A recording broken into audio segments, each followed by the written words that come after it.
Once upon a time, a person went to Gautama Buddha seeking advice on how to control his emotions.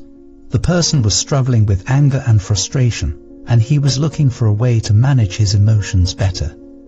Buddha smiled and asked him to sit down. He said, "I will tell you a story. Once upon a time, there was a king who ruled a prosperous country. One day, he decided to visit the neighboring kingdom. He had heard that the king of that kingdom was famous for his wisdom. When the king arrived, he was welcomed with great honor. The king of the neighboring kingdom had prepared a grand feast in his honor. During the feast, the king noticed a fly in his soup. He was disgusted and ordered his servant to bring him another bowl of soup. The king of the neighboring kingdom saw this and said, "Your Majesty, please do not be angry. It was just a small fly. It does not matter." The king replied, "I cannot tolerate such things. Even a small fly can ruin my mood." The king of the neighboring kingdom smiled and said, "Your Majesty, allow me to give you a piece of advice. It is not the fly that ruined your mood, but your reaction to it. You have the power to control your emotions. Do not let them control you." The king realized the wisdom in these words and returned to his kingdom.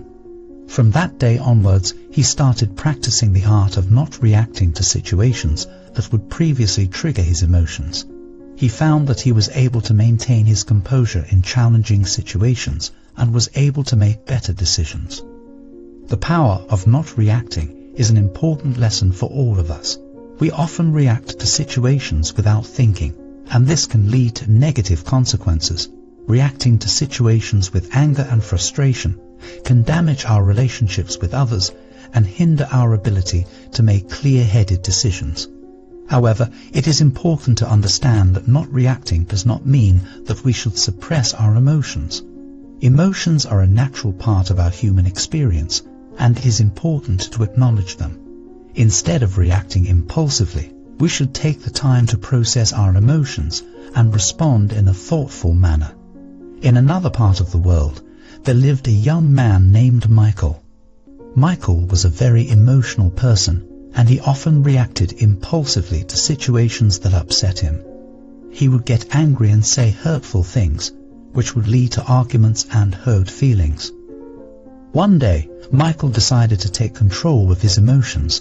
He knew that his impulsive reactions were causing more harm than good, and he wanted to change. He started practicing mindfulness and meditation, which helped him become more aware of his thoughts and emotions. He also started practicing the art of not reacting. Whenever he found himself in a situation that would normally trigger his emotions, he would take a step back and take a few deep breaths. He would then assess the situation calmly and respond in a thoughtful manner. At first, it was difficult for Michael to control his emotions. He would still get angry and frustrated, but he would take a step back and not react impulsively. As he continued to practice, he found that it became easier to control his emotions. Michael also noticed that his relationships with others improved. He was no longer getting into arguments and hurting people's feelings. Instead, he was able to communicate in a calm and thoughtful manner, which helped him build stronger relationships. One day, Michael's friend came to him for advice. His friend was going through a difficult time, and he was feeling very upset. Michael listened to his friend's problems and offered words of comfort and support. His friend thanked him and said, "You always know just what to say. You never get angry or upset." Michael smiled and replied, "It's not that I never feel angry or upset. It's just that I've learned to control my emotions and not let them control me. It's a powerful tool that has helped me improve my relationships and my overall well-being." Michael's friend was impressed and asked him how he learned to control his emotions. Michael shared his experience with mindfulness and the power of not reacting. He encouraged his friend to try it out for himself, and his friend was grateful for the advice. Over time, Michael became known for his calm and thoughtful demeanor. He was able to handle difficult situations with ease, and people admired him for his strength and resilience. He continued to practice mindfulness and the art of not reacting, and he found that it brought him a sense of inner peace and happiness. The power of not reacting is a valuable lesson that we can all learn from. It takes practice and patience, but the rewards are well worth it. By controlling our emotions, we can improve our relationships, make better decisions, and live a more fulfilling life. The moral of the story of the king and Michael teaches us that we have the power to control our emotions. We may not be able to control what happens to us, but we can control how we react to it. By practicing mindfulness and the art of not reacting, we can learn to control our emotions and respond in a thoughtful manner. It's a powerful tool that can help us improve our relationships, our well-being, and our overall quality of life. So let us take the time to practice and cultivate this powerful skill, and let it transform our lives for the better. Anger will never disappear so long as thoughts of resentment are cherished in the mind. Anger will disappear just as soon as thoughts of resentment are forgotten. He who holds back rising anger like a rolling chariot, him I call a real driver. Other people are but holding the reins. Holding on to anger is like drinking poison and expecting the other person to die. One who conquers himself is greater than another who conquers 1,000 times 1,000 on the battlefield.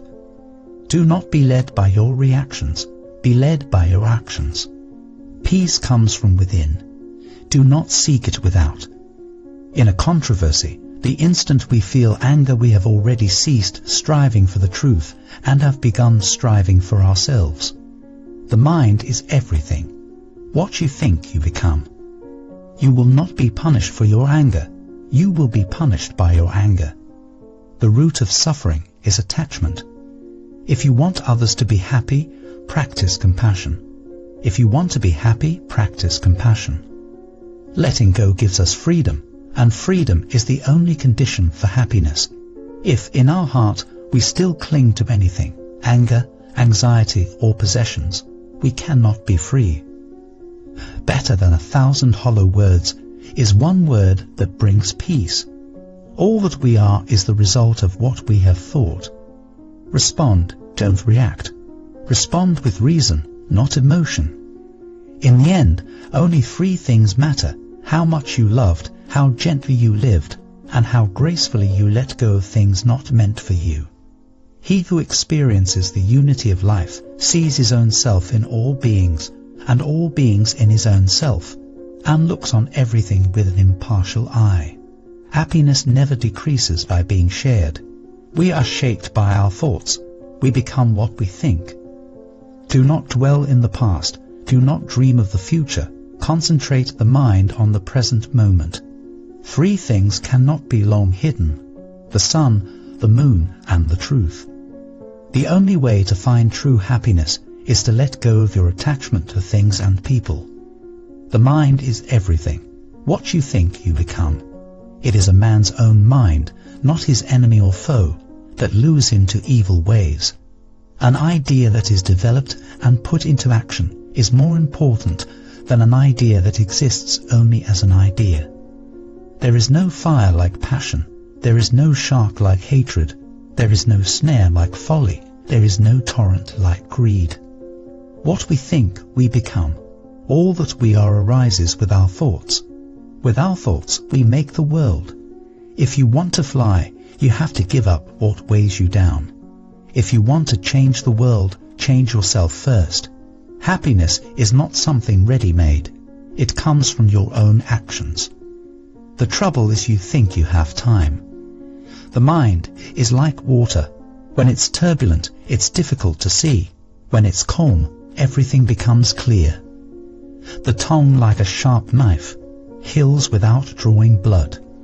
Do not seek to follow in the footsteps of the wise. Seek what they sought. Purity or impurity depends on oneself. No one can purify another. Let us rise up and be thankful, for if we didn't learn a lot today, at least we learned a little.